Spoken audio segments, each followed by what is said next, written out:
Good afternoon or good morning or whatever time you're watching this, Abbey Youth. By way of introduction, it's Phil Williams and I run Abbey Skate, so I'm wearing this t-shirt specially for you.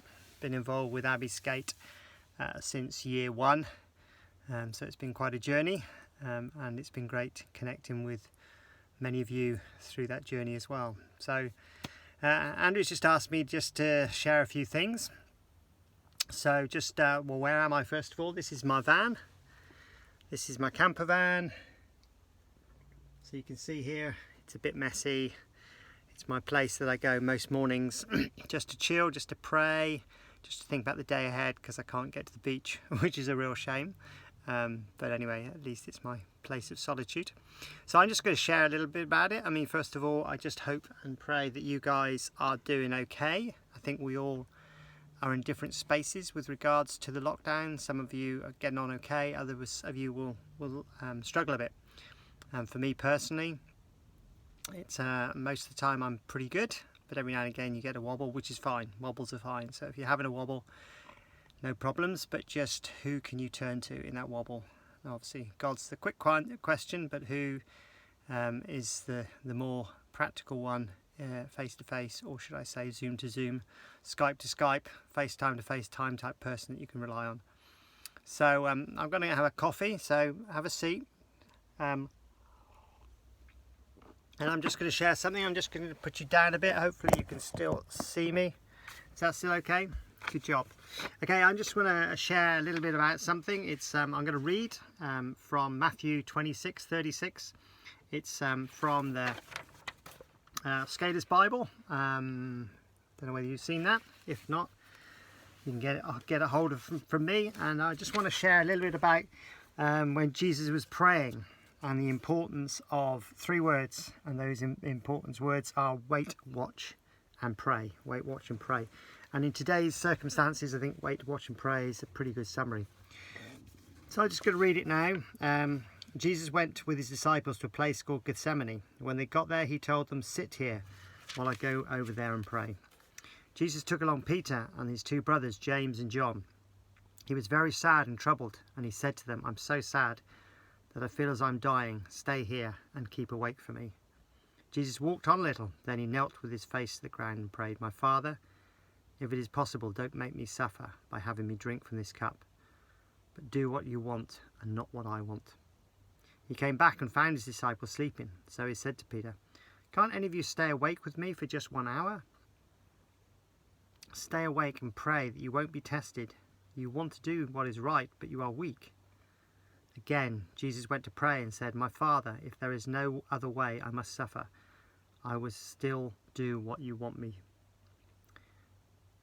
Verse 43, Jesus came back and found them sleeping again. They simply couldn't keep their eyes open. He left them and prayed the same prayer once more.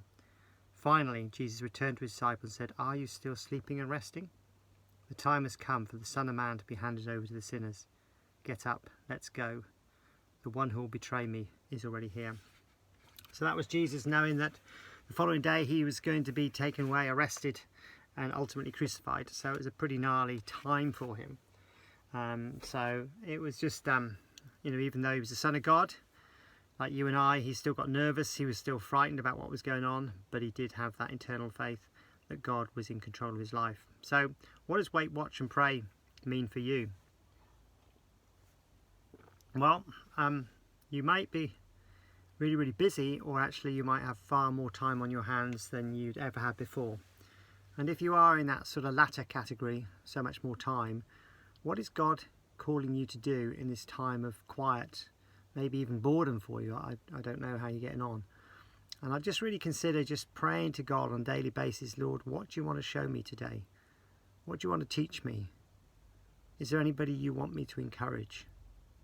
I'm very aware that in these modern times, people don't often shout for help, and so you could be the person that encourages somebody else. So who is God calling on my heart to encourage? Just pray about that. Just wait on God. Pray and then act, because it's really important that if you've got somebody in your mind, even though it might seem a little bit bonkers, then if you feel God's just prompting you, pray about them, but actually, you know what? Tell them you're praying about them.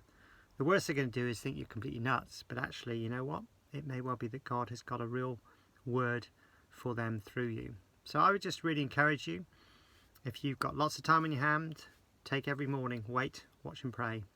And if you're really hectically busy, it's even more important just to steal 5-10 minutes at the start, finish the day, on your lunch break, to wait, watch and pray, because God can use you. He is using you in your busyness, but he will also use you as a person of faith in your community. So I just want to encourage you, Abbey Youth, keep strong, keep smiling. If you've got any questions, contact me, phil@christiansurfers.co.uk, or on the Facebook. Would love to help if I can. And don't forget, God is still on the throne. So until I see you again, which is hopefully for Abbey Skate 2021. Wow, that seems a long time off. You take good care of yourselves. God bless you.